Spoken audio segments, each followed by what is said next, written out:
और स्वप्निल मेरे साथ लगातार मेरे सहयोगी न्यूज रूम से जुड़े हुए हैं।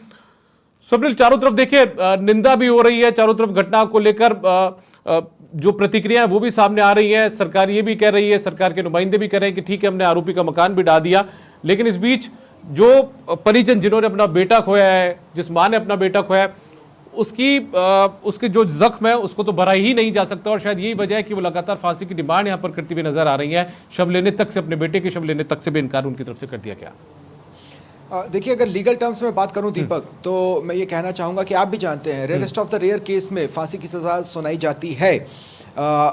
अभी आपके सामने में इस नई जानकारी के साथ जुड़ा हूं। दीपक, ध्यान से सुनिएगा। समाचार प्लस इस वक्त सबसे बड़ा खुलासा करने वाला है।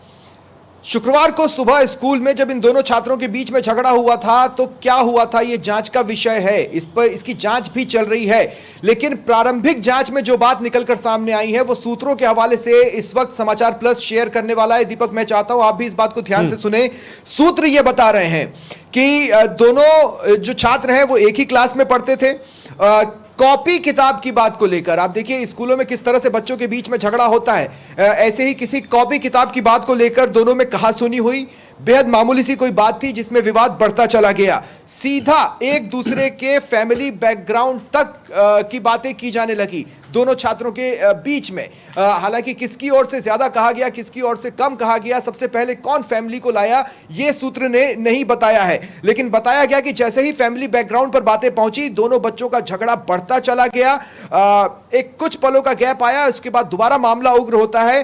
दोनों बच्चों का झगड़ा हुआ जिसमें एक ने, और आप जानते हैं वो कौन है, देवराज पर चाकू से हमला कर दिया। बताया यह भी जा रहा है, प्रारंभिक जांच में यह बात भी निकलकर सामने आई है कि दोनों छात्रों के बीच कुछ दिन पहले से ही विवाद चला आ रहा था, जिसने शुक्रवार को इस तरह का रूप ले लिया। चाकूबाजी की वारदात में घटना बदल गई। शुक्रवार को लंच टाइम चल रहा था, इसी दौरान दोनों के बीच में एक बार फिर झगड़ा होता है और एक छात्र दूसरे को चाकू मार घायल कर देता है। लेकिन एक वार नहीं हुए थे, करीब 3 वार की बात सामने आई थी, जिस पर और भी क्लैरिफिकेशन कुछ समय के बाद आ सकता है। लेकिन ये जो कहा जा रहा था कि शुक्रवार को आखिर स्कूल की बंद चारदीवारी में क्या हुआ जो नौबत चाकूबाजी तक आ गई, इसका खुलासा समाचार प्लस इस वक्त कर रहा है। ये सबसे बड़ी खबर इस वक्त की आपको बता रहे हैं। सूत्रों के हवाले से प्रारंभिक जांच ने इस बात का खुलासा किया है कि हालांकि दोनों ही एक दूसरे को पसंद नहीं करते थे, दोनों में किसी बात को लेकर पहले से ही विवाद चला आ रहा था।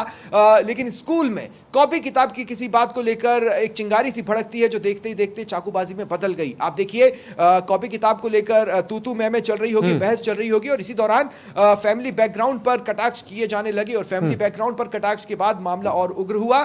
दूसरे छात्र ने, हालांकि ये बिल्कुल जांच का विषय है कि आखिर वो चाकू लेकर स्कूल क्यों आया था। क्या पहले से ही उसकी मंशा चाकू से वारदात को अंजाम देने की थी, इसी पर वार करने की थी, या वो किसी और पर भी वार कर सकता था। साइकोलॉजिकल पूछताछ भी इस छात्र की होगी। आप इस बात को समझ रहे हैं। स्वप्निल देखिए, ये बुनियादी सवाल, स्वप्निल ये बुनियादी सवाल है कि ठीक है, आपकी किसी से नक्तफाकी हो सकती है, आप किसी से सहमत नहीं हो सकते, आप किसी से असहमत भी हो सकते हैं, और बहुत ज्यादा छोटा बच्चा भी इनको नहीं कहा जा सकता था, जिस जो आरोपी है उसको भी, क्योंकि 3 साल बाद में वो भी जानता है, 3 से 3.5 साल बाद में वो भी नाबालिग यहां पर हो जाएगा। लेकिन बड़ा सवाल तो यही है ना स्वप्निल, कि आखिर चाकू लेकर वो जो स्कूल के भीतर तक आखिर पहुंचता कैसे है। क्या घर वालों को इस बात की, उसके पेरेंट्स को इस बात की जानकारी नहीं होती है कि उनका बच्चा जहां पर पढ़ने के लिए जा रहा है वहां क्या वो चाकू लेकर जा रहा है। दूसरी बात यह कि जो वहां पर मौजूद जो शिक्षक हैं, टीचर हैं, जो उनको तालीम देते हैं बच्चों को, क्या उन तक इस बात की जानकारी तक नहीं पहुंच पाती है कि स्कूल चलते हुए स्कूल के बीच में कोई छात्र आ जाए, लंच के दौरान चाकू लेकर आ जाए, या इसको स्कूल के बैग में इस तरीके के हथियार हो, तो ये भी अपने आप में बुनियादी। दीपक, अगर रूटीन में बैग्स चेक होते तो अभी हाल ही में जो ऑर्डर निकाला गया है कि अब आप बैग्स की चेकिंग करो, उस आदेश की जरूरत नहीं पड़ती। लेकिन एक जरूरी पॉइंट है जिसकी तरफ मैं इशारा करना चाहता हूं। नो डाउट इस वक्त भावनाएं अपने चरम पर हैं, उबाल पर है, आक्रोश ऐसे में फांसी की सजा की मांग कर रहे हैं, लेकिन जो आरोपी है वो जुवेनाइल है जी, वो नाबालिग है। आप समझ रहे हैं, प्रशासन, एडमिनिस्ट्रेशन, मैं तो कहता हूं कि पॉलिटिकल चेहरे भी जो वहां पर बात करेंगे वो किसी भी तरह से कोई ठोस आश्वासन इस संबंध में दे पाए, इस पर मुझे डाउट है। पत्रकारिता के अब तक के अनुभव में दीपक, आप भी जानते हैं, कई बार कड़वा घूंट पीकर रहना पड़ता है। कई बार इस तरह की चीजें होती हैं जिस पर आप किसी तरह का कोई स्टैंड नहीं ले सकते। ये जो आरोपी है ये जुवेनाइल है, और ऐसे में कानून अपने रास्ते से चलेगा तो जुवेनाइल के साथ मैक्स टू मैक्स क्या हो सकता है ये किसी से छिपा हुआ नहीं है। लेकिन जिस पॉइंट की ओर दीपक आप इशारा कर रहे थे, उस पॉइंट को मैं यहां पर एक बार फिर रखना चाहता हूं। देखिए, क्या कुछ पॉसिबिलिटीज हैं, क्योंकि कानून भी जांच करता है, वो हर एंगल को खंगालता है। क्या जैसा कि कुछ राजनीतिज्ञों का कहना है कि आप देखिए इस तरह के परिवारों में इसी तरह की शिक्षा दी जाती है, मैं इससे व्यक्तिगत तौर पर सहमत नहीं हूं, लेकिन क्या ये सवाल जरूर है कि ये शिक्षा या संस्कार उसे परिवार में ही मिला, या परिवार से छुपाकर बाहर अपना एक खुद का ग्रुप होता है, अपने दोस्त होते हैं, वहां पर किसी ने इसको बताया, इसने हो सकता है अपनी बात शेयर की हो कि देवराज से मेरा झगड़ा चल रहा है, बात बात पर बहस हो जाती है, तो वहां पर उसे उकसाया गया, उसने वहां से अपने अंदर गुस्सा भरना चालू किया, कहा नहीं जा सकता, चाकू उसने घर का ही उठाया, सब्जी काटने का चाकू था, या उसके दोस्तों में से किसी ने, रिश्तेदारों में से किसी ने उस तक चाकू पहुंचाई। चाकू किस तरह का था, देखिए अभी से लेकर क्लियर स्टेटमेंट नहीं आया है, उसके बाद ही इस बात का पता चल पाएगा। अगर रूटीन का चाकू था तो हो सकता है वो परिवार वालों से छुपाकर उसने बैग में रख लिया हो, लेकिन अगर किसी और तरह का चाकू था तो क्या वो परिवार ने दिया या बाहर उसके सर्कल ने दिया, ये भी एक जांच का विषय है। और उसके बाद क्या उसने किसी के साथ बैठकर इस बात की प्लानिंग की थी कि अगर ऐसा हो तो ऐसा करना, क्या उसे यह बताया गया कि सिर्फ एक वार करने के बाद रुक मत जाना, क्योंकि देखिए बच्चे हैं, एक वार करने के बाद कोई भी डरता है, अगर कानून का खौफ हो तो उसको पहला वार कर लगता है कि मुझसे गलती हो गई और वो भागने की कोशिश करता है, लेकिन एक के बाद एक 3 वार करना, या तो वो इस हद तक आक्रोश में आ चुका था कि उसकी सोचने समझने की शक्ति खत्म हो गई, और या फिर वो पहले से ही प्लान के साथ आया था, उसे ये समझाया गया था, उसे ये बताया गया था कि कम से कम एक से ज्यादा वार करने जरूरी है, तभी तुम अपना बदला ले पाओगे। इसीलिए मैंने कहा कि इस छात्र का, इस आरोपी का, इससे साइकोलॉजिकल पूछताछ की भी जरूरत है। हालांकि पुलिस खुद उससे डायरेक्ट इस तरह की पूछताछ नहीं कर पाएगी क्योंकि वो जुवेनाइल है, तो ऐसे में पूछताछ के लिए भी कोर्ट की जो दिशा निर्देश हैं, जो संविधान कहता है उसके हिसाब से उससे पूछताछ होगी, लेकिन जुवेनाइल की कंडीशंस में भी साइकोलॉजिकल पूछताछ की अनुमति होती है। साइकोलॉजिस्ट का एक पैनल बनाया जाता है जो इस बच्चे से बैठकर बातचीत करता है और उस नतीजे तक पहुंचने की कोशिश करता है कि उस वक्त, जिस वक्त इसने वारदात को अंजाम दिया होगा, उसकी मनोदशा क्या रही होगी, उसके पीछे उसकी क्या सोच थी और इस वक्त वो किस सोच से गुजर रहा है। ऐसे में साइकोलॉजिकल स्तर पर पूछताछ की बात से इनकार नहीं किया जा सकता। आपको याद होगा बंगाल में जिस तरह का मामला सामने आया, उसमें भी आरोपी के साथ साइकोलॉजिकल पूछताछ की गई है, लेकिन फिर एक बार मैं साफ कर रहा हूं, यहां पर आरोपी जुवेनाइल है। अगर कोई ये सोच रहा है कि उसके साथ थर्ड टॉर्चर उससे देकर पूछताछ की जा सकती है या उससे मारपीट कर पूछताछ की जा सकती है, तो ऐसा नहीं हो सकता। वो जुवेनाइल है, उससे जुवेनाइल्स के लिए जो कंडीशन है उसी के तहत पूछताछ होगी, लेकिन हाँ इतना जरूर है कि जुवेनाइल से भी साइकोलॉजिकल लेवल पर पूछताछ की जा सकती है। दीपक, ठीक है, स्वप्निल रोकूंगा मैं आपको। नारायण मेघवाल भी हमारे साथ में लगातार कनेक्ट है, एक बार नारायण का रुख कर लेते हैं। नारायण, आपके पास में क्या अपडेट फिलहाल सामने आई है इस पूरे घटनाक्रम के बाद में? जी देखिए, जो अपने जो बात की थी कि गहमा गहमी और ऊहापोह वाली स्थिति, वो फिलहाल अभी बनी हुई है। बच्चे का जो पोस्टमार्टम की जो प्रक्रिया है उसके लिए जो जनप्रतिनिधि है विधायक फूल सिंह मीणा और अन्य जो जनप्रतिनिधि है वो मौके पर पहुंच गए हैं और परिजनों से समझाइश कर रहे हैं। इसके अलावा जो माफ कीजिएगा, पंजाब के राज्यपाल गुलाब चंद कटारिया ने भी लोगों से अपील की है कि हम परिवार के साथ में खड़े हैं और परिवार को हर संभव जो भी मदद होगी हम देने के लिए तत्पर तैयार है। लेकिन यहाँ पर एक ही बात है, परिजन पहले जो शव लेने से साफ इनकार कर दिया था, अब जो बात है कि परिजन को समझाइश कर दी गई है, संभवतः 15 या 20 मिनट में इसका पोस्टमार्टम कराकर अंतिम संस्कार के लिए भी ले जाया जा सकता है। हालांकि ये आधिकारिक पुष्टि नहीं है, ये सूत्रों के हिसाब से खबर है और जो आंखें जहाँ से बात जो सामने आ रही है वो वही बात जो बता रहे कि अभी वो पोस्टमार्टम की प्रक्रिया हो सकती है। दूसरी बात ये कि आप जो बात कर रहे थे कि चाकू की बात, जो बच्चा या चाकू जो था वो उर्स जो 2 महीने पहले शहर में एक उर्स था, उर्स के दौरान एक चाइनीज जो टाइप का चाकू था जिसका स्विच होता है, वो स्विच आता और जाता है, उस टाइप से वो चाकू लेके आया था और अपने घर में रख रखा था। जहाँ पे ये जो कल जो 16 तारीख को स्कूल दोनों बच्चों के बीच में तकरार हुई, स्कूली किताब को लेकर तकरार हुई थी। तकरार होने के बाद में बच्चा तेज में आ गया था और उसके ऊपर हमला कर दिया। जब बच्चे के परिजन को पिता को हिरासत में लिया, उसके बाद उसके घर को भी ढहा दिया गया था। ढहाने के दौरान जिला कलेक्टर ने खुद पुष्टि की है कि उसके घर से हथियार मिले हैं। यानी कि ये जो बच्चे ने कृत्य किया वो तो उसको बाल संप्रेक्षण भेज दिया गया है। पिता को भी हिरासत में ले लिया गया और जो उनके परिवार थे वो आदित्य पे शिफ्ट कर दिया गया है। लेकिन सवाल ये खड़ा होता है कि बच्चे को आखिर ऐसी सोच देने वाला था कौन। पुलिस मामले को लेकर अनुसंधान कर रही है और आगे से आगे की जो कड़ी से कड़ी जोड़ने का प्रयास कर रही है, लेकिन अभी तक इस मामले को लेकर तथ्य जो सामने नहीं आया। हालांकि हुई उसने ये जरूर बताया था कि जो उर्स था उससे वहां से चाकू 400 रुपए में लेके आया था। जी, इस बात की पुष्टि हो चुकी है उर्स के मेले में से।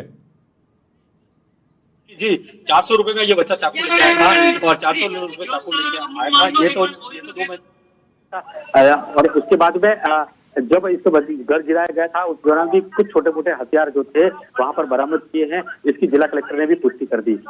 ठीक है, एक अपडेट और आपसे जानना चाहूंगा। फिलहाल सहमति को लेकर क्या तस्वीर साफ हो पाई है परिजनों के साथ में? जो मैं अभी का जो अपडेट दे दूं कि अभी फिलहाल परिजनों से कोई मामले को लेकर अपडेट सहमति नहीं बन पाई है। लेकिन एक दुखद मैं बात बता दूं कि आज ये जो देवराज जो है मृतक, इसके बहन ने, इसकी चचेरी बहन ने 2 घंटे पहले, इसकी मौत से 2 घंटे पहले अस्पताल में जाकर उसके हाथ कलाई पे राखी बांधी थी।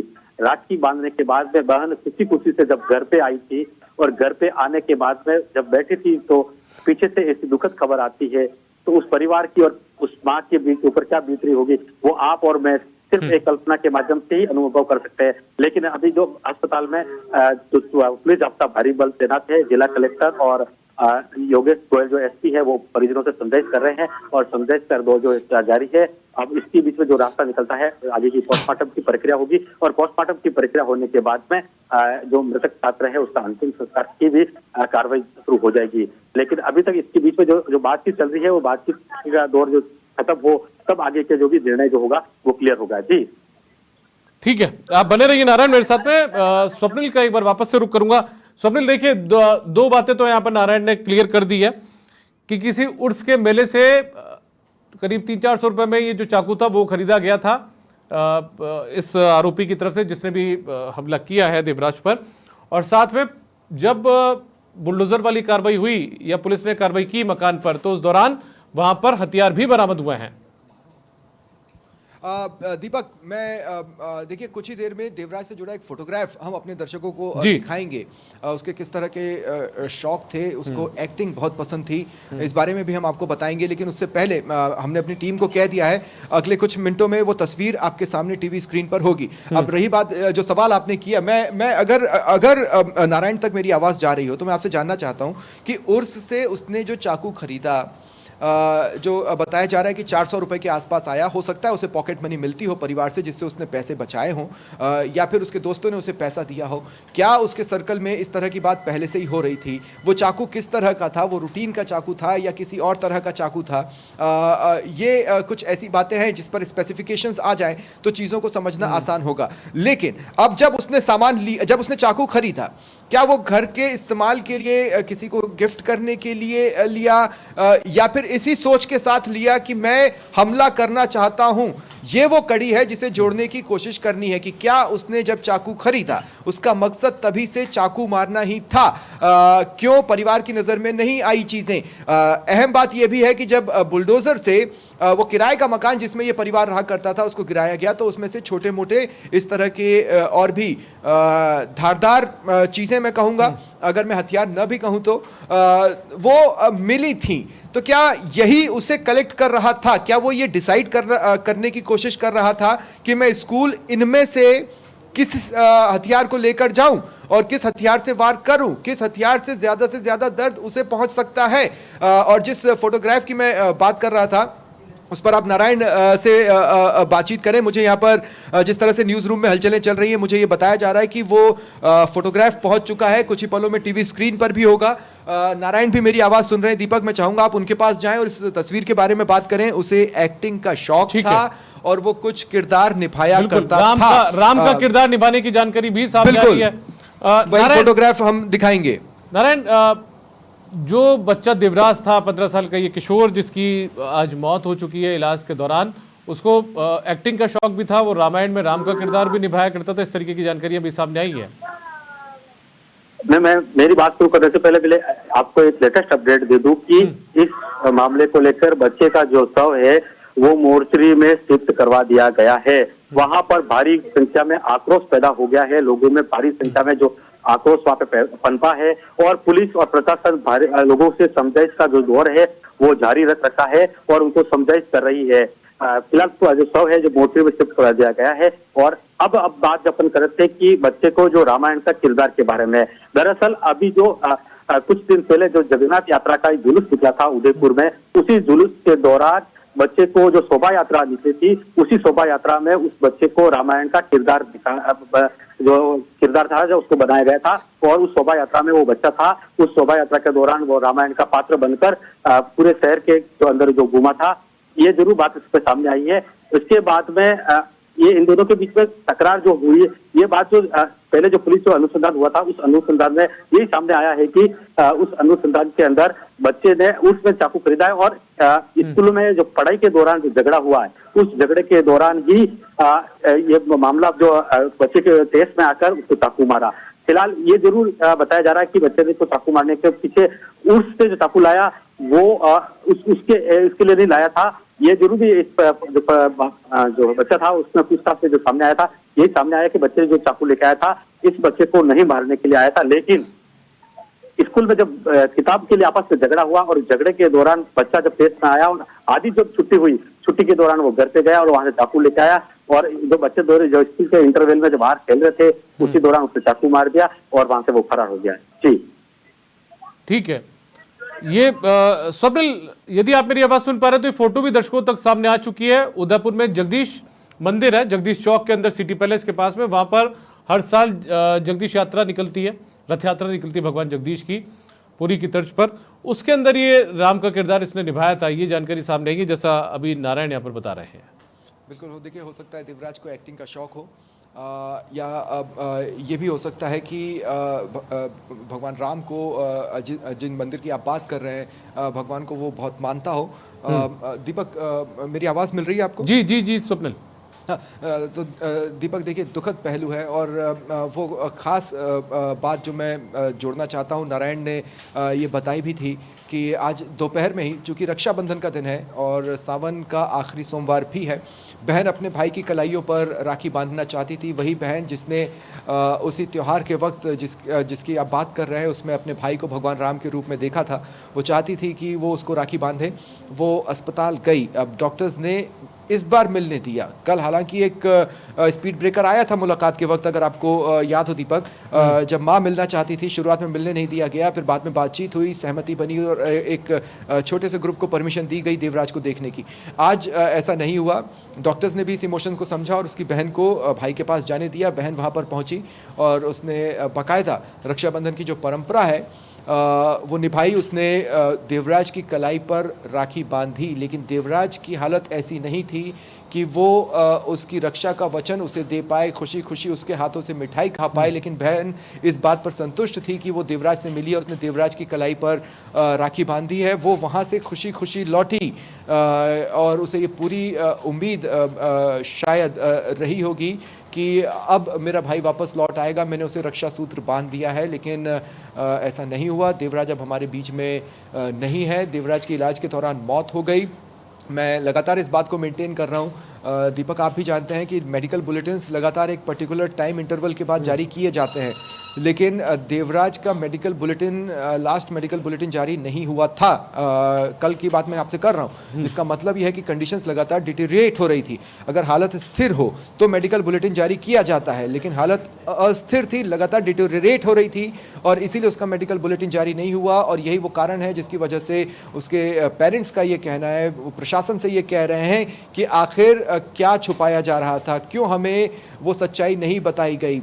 क्या एयरलिफ्टिंग की पॉसिबिलिटीज़ थी, क्या उस दिशा में सोचा गया? तो बिल्कुल उस दिशा में सोचा गया, लेकिन एयरलिफ्ट क्यों नहीं किया गया, इसे लेकर कई सारी पॉसिबिलिटीज़ बनती हैं, जिनमें से एक तो ये नज़र आती है कि ऑलरेडी उसकी हालत गंभीर है और ऐसे में एयरलिफ्ट कर ले जाने के वक्फे में कहीं कुछ हो गया तो वो बड़ा खतरनाक हो सकता है। ऐसे में ये निर्णय लिया गया हो, क्योंकि मुख्यमंत्री के लेवल पर ही मॉनिटरिंग हो रही थी, आप भी इस बात को जानते हैं। ऐसे में जाहिर तौर पर उस प्लान पर भी सोचा गया होगा और फिर इस निष्कर्ष पर पहुंचा गया कि नहीं, अगर इस तरह के कदम उठाते हैं तो हो सकता है खतरा आधा % ही सही लेकिन बढ़ जाए। ऐसे में एयरलिफ्ट की संभावनाओं को उस वक्त उस पर विचार रोक दिया गया और लगातार इलाज दिया जाता रहा। स्पेशलिस्ट टीम जयपुर से भी गई थी और अब जब देवराज नहीं है, पेरेंट्स आक्रोशित हैं और जैसा कि नारायण बता रहे हैं, लगातार उनके पास अपडेट्स पहुंच रहे हैं कि जो डेड बॉडी है देवराज की, वो मॉर्चरी में रखवा दी गई है, लेकिन पोस्टमार्टम को लेकर अभी सहमति नहीं बनी है।